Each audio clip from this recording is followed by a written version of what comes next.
एक गांव में एक खूबसूरत सा घर था जिसके बाग में रंग बरंगे फूल खुलते थे। उसी घर में दो पालतू जानवर रहते थे।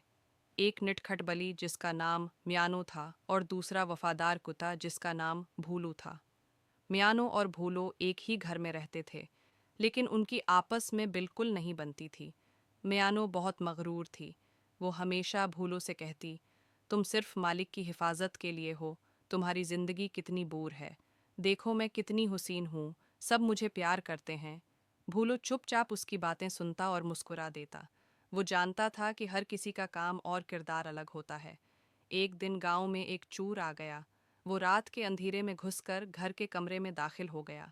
भूलो ने कुछ आहट सुनी और जोर जोर से भौंकने लगा। मालिक जाग गया और भूलो के साथ बाहर आ गया। चोर को देखकर वो चौंक गया और फौरन पुलिस को बुलाया। पुलिस ने चोर को पकड़ लिया। अगले दिन सब भूलो की तारीफ कर रहे थे। मयानो हसद से बोली, एक चोर को पकड़ने से कुछ नहीं होता, मैं भी कुछ कर सकती हूँ। भूलो ने कुछ न कहा, सिर्फ मुस्कुराकर मयानो की तरफ देखा। चंद दिन बाद घर में एक अजीब वाकया हुआ। मयानो को महसूस हुआ कि किचन में कुछ गड़बड़ है। उसने देखा कि चूहे खाने के बर्तनों में घुस रहे हैं। मयानो हुआ फौरन एक चूहे पर झपटी और उसे पकड़ लिया। मालिक ने ये मंजर देखा और खुश होकर मयानो को दूध का एक प्याला दिया। अब सब मयानो की तारीफ कर रहे थे। मयानो ने फख्र से कहा, देखा, मैं भी बहुत काम आती हूँ। भूलू ने हंसते हुए कहा, बिल्कुल, हर कोई किसी न किसी वक्त काम आता है। अब मयानो और भूलो एक दूसरे की इज्जत करने लगे थे। वो समझ गए थे कि अगरचा वो मुख्तलिफ हैं, मगर दोनों हैं कि अपनी अहमियत है। दोनों दोस्त बन गए और अक्सर साथ वक्त गुजारने लगे। कभी बाग में खेलते, कभी साये में आराम करते।